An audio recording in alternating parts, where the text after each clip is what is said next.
اعوذ باللہ من الشیطان الرجیم بسم اللہ الرحمن الرحیم۔ معزز سامعین، آپ نے حضرت خالد بن ولید رضی اللہ تعالیٰ عنہ کا نام تو سنا ہی ہوگا، کیونکہ حضرت خالد بن ولید کی گنتی نہ صرف اسلامی تاریخ کے بلکہ دنیا کے سب سے زیادہ بہادر جنگجوؤں میں کی جاتی ہے۔ حضرت خالد بن ولید تاریخ کے وہ پہلے اور آخری انسان ہیں کہ جنہوں نے اپنی زندگی میں لگ بھگ 100 سے بھی زیادہ جنگیں لڑی تھیں، اور ان ساری کی ساری جنگوں میں حضرت خالد بن ولید رضی اللہ تعالی عنہ کو جیت نصیب ہوئی تھی۔ ہم آپ کو اس بہادر جنگجو کے تاریخ سے جڑے ایک ایسے واقعے کے بارے میں بتائیں گے جسے سن کر آپ سبھی لوگ حیران رہ جائیں گے، کیونکہ یہ تاریخی واقعہ نہ صرف بہت زیادہ ڈراؤنا بلکہ عجیب بھی ہے۔ حضرت خالد بن ولید سے جڑی اس ڈراؤنی اور انوکھی واقعے کے بارے میں آپ سے بات کرنے سے پہلے ہم آپ کو بتاتے چلیں کہ آپ میں سے زیادہ تر لوگ یہ بات تو جانتے ہی ہوں گے کہ مسلمانوں کے سب سے مقدس شہر مکہ میں حضرت محمد صلی اللہ علیہ وآلہ وسلم کے پیدا ہونے سے پہلے زیادہ تر لوگ بتوں کی پوجا کیا کرتے تھے، یعنی پتھر اور آگ جیسی چیزوں کو اپنا خدا مانتے تھے۔ نہ صرف خدا مانتے تھے بلکہ ان پر جان دینے کے لیے بھی تیار رہا کرتے تھے۔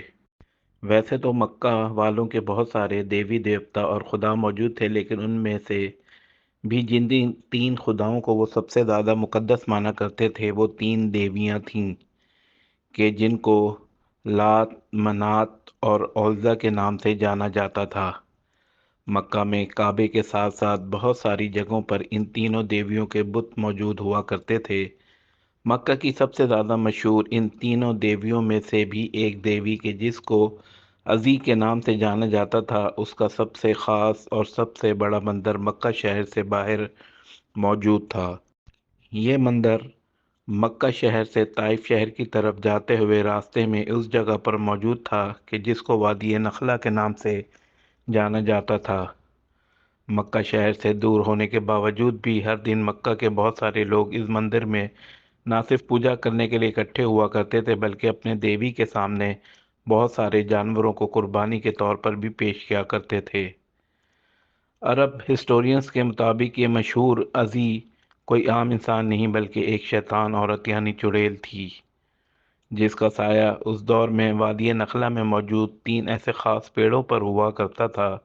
کہ جو دیکھنے میں بہت زیادہ گھنے تھے۔ یہی عزی نام کی چڑیل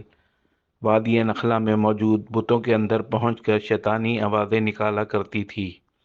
جس کی وجہ سے لوگوں کو یہ محسوس ہوا کرتا تھا کہ شاید یہی ہمارا خدا ہے، اور وہ لوگ اس کی آوازیں سن کر نہ صرف خود بتوں کی پوجا کیا کرتے تھے بلکہ ساتھ ہی بت پر مر مٹنے کے لیے بھی تیار رہا کرتے تھے۔ لیکن جب پیغمبر حضرت محمد صلی اللہ علیہ وآلہ وسلم نے مکہ شہر میں اپنے نبی ہونے کا اعلان کیا تو مکہ کے لوگوں سے بہت ساری چیزوں کے ساتھ اس دیوی کی بھی عبادت کرنے سے منع کیا، اور ان کو سمجھایا کہ یہ کوئی تمہارا خدا نہیں بلکہ ایک شیطان ہے جو تم لوگوں کو گمراہ کر رہا ہے۔ اس پر مکہ کے لوگوں نے نہ صرف پیغمبر حضرت محمد صلی اللہ علیہ وآلہ وسلم کی یہ بات ماننے سے انکار کیا بلکہ ان سے اتنے ناراض ہوئے کہ ان پر طرح طرح کے ظلم و ستم بھی کرنے لگے۔ آخری پیغمبر حضرت محمد مصطفیٰ صلی اللہ علیہ وآلہ وسلم کو مکہ شہر چھوڑ کر مدینے کی طرف جانا پڑا، لیکن قسمت 10 سال گزرنے سے پہلے ہی نبی پاک صلی اللہ علیہ وآلہ وسلم ایک بار پھر سے مکہ شہر میں واپس آئے، اور اس بات پیغمبر حضرت محمد مصطفیٰ صلی اللہ علیہ وآلہ وسلم مکہ شہر میں ایک عام انسان کی حیثیت سے نہیں بلکہ فاتح کی حیثیت سے آئے تھے۔ مکہ کے فتح ہونے کے بعد جب شہر کا پورا کنٹرول پیغمبر حضرت محمد صلی اللہ علیہ وآلہ وسلم کے ہاتھوں میں آ گیا تو پھر انہوں نے ایک دن حضرت خالد بن ولید کو ان کے 3 ساتھیوں کے ساتھ وادی نخلا کی طرف جانے کا آرڈر دیا۔ اس بار خالد بن ولید رضی اللہ تعالیٰ عنہ کا مقابلہ کسی بڑی اور طاقتور فوج سے نہیں بلکہ ایک ایسی خطرناک اور شیطانی چڑیل سے تھا کہ جس کے بارے میں کوئی عام انسان کچھ بھی نہیں جانتا تھا۔ پیغمبر حضرت محمد صلی اللہ علیہ وآلہ وسلم نے حضرت خالد بن ولید کو ان کے سپاہیوں کے ساتھ وادی نخلا میں بھیجتے ہوئے یہ نصیحت کی کہ جاؤ، وادی نخلا میں تم کو 3 گھنے پیڑ ملیں گے، وہاں پہنچ کر ان 3 گھنے پیڑوں میں سے پہلے پیڑ کو کاٹ دینا اور اس کے بعد واپس آ جانا۔ یہ حکم ملتے ہی حضرت خالد بن ولید رضی اللہ تعالیٰ عنہ وادی نخلا میں پہنچے اور 3 گھنے پیڑوں میں سے پہلے پیڑ کو کاٹ دیا اور اس کے بعد اپنے سپاہیوں کے ساتھ مکہ معظمہ واپس آ گئے۔ مکہ واپس آنے کے بعد حضرت محمد صلی اللہ علیہ وآلہ وسلم نے حضرت خالد بن ولید رضی اللہ تعالیٰ عنہ سے پوچھا کہ اے خالد، کیا تجھے وہاں کچھ دکھائی دیا تھا؟ اس پر حضرت خالد بن ولید نے کہا، نہیں، مجھے وہاں کچھ نہیں دکھائی دیا۔ اس پر پیغمبر حضرت محمد مصطفیٰ صلی اللہ علیہ وآلہ وسلم نے کہا، خالد واپس جاؤ اور دوسرے پیڑ کو بھی کاٹ ڈالو۔ حضرت خالد بن ولید رضی اللہ تعالیٰ عنہ نے حکم ملتے ہی دوسرے پیڑ کو بھی پوری طرح سے کاٹ دیا اور دوسرے پیڑ کو کاٹنے کے بعد جب مکہ شہر میں واپس آئے تو ایک بار پھر سے پیغمبر حضرت محمد مصطفیٰ صلی اللہ علیہ وآلہ وسلم نے وہی سوال کیا اور ان سے کہا کہ اے خالد، کیا دوسرے پیڑ کو کاٹتے وقت تمہیں وہاں کچھ دکھائی دیا تھا؟ اس پر خالد بن ولید رضی اللہ تعالی عنہ نے ایک بار پھر سے وہی جواب دیا اور انہوں نے کہا، نہیں، وہاں مجھے کچھ بھی دکھائی نہیں دیا تھا۔ اس پر ایک بار پھر حضرت محمد صلی اللہ علیہ وآلہ وسلم نے کہا، خالد جاؤ اور تیسرے پیڑ کو بھی پوری طرح سے کاٹ ڈالو۔ اس بار جب حضرت خالد بن ولید رضی اللہ تعالی عنہ تیسرے اور آخری پیڑ کو کاٹنے کے ارادے سے وادی نخلا میں پہنچے تو وہاں پہنچ کر حیران رہ گئے، کیونکہ انہوں نے دیکھا کہ ایک چڑیل پوری ننگی حالت میں کھڑی ہوئی ہے اور اپنے سارے بالوں کو پھیلا کر غصے میں اپنے دانتوں کو پیس رہی ہے۔ اس چڑیل کے پیچھے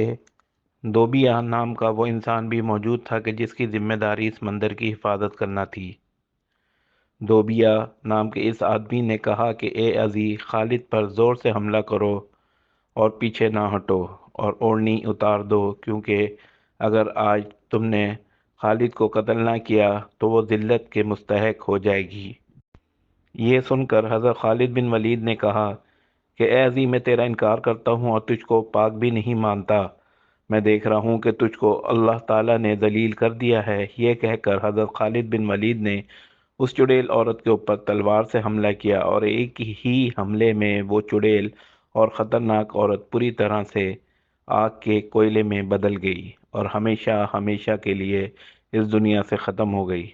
اس کے بعد حضرت خالد بن ولید رضی اللہ تعالی عنہ نے نہ صرف اس پیڑ کو پوری طرح سے کاٹ ڈالا بلکہ اس آدمی کو بھی قتل کر دیا جو عزی کو حضرت خالد بن ولید پر حملہ کرنے کے لیے اکسا رہا تھا۔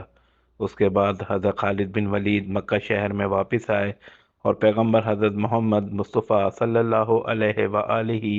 وسلم کے سامنے یہ سارا قصہ سنایا۔ یہ سن کر پیغمبر حضرت محمد مصطفیٰ صلی اللہ علیہ وآلہ وسلم نے کہا، اے خالد، وہ کوئی عام چڑیل نہیں بلکہ وہ عزی تھی اور آج ہمیشہ ہمیشہ کے لیے ہم نے اس عزی کو ختم کر دیا اور آج کے بعد عدی نام کی اس شیطان عورت کا نام لینے والا کوئی بھی انسان پورے عرب علاقے میں نہیں بچے گا۔ اور یقیناً دوستوں ایسا ہی ہوا، کیونکہ عزی نام کی جو شیطان عورت کسی دور میں عرب کے علاقے میں سب سے زیادہ پاک مانی جاتی تھی، آج کے دور میں پورے عرب علاقے میں کوئی انسان اس کی عبادت کرنا تو دور بلکہ اس کے نام سے بھی واقف نہیں ہوگا۔ جزاک اللہ۔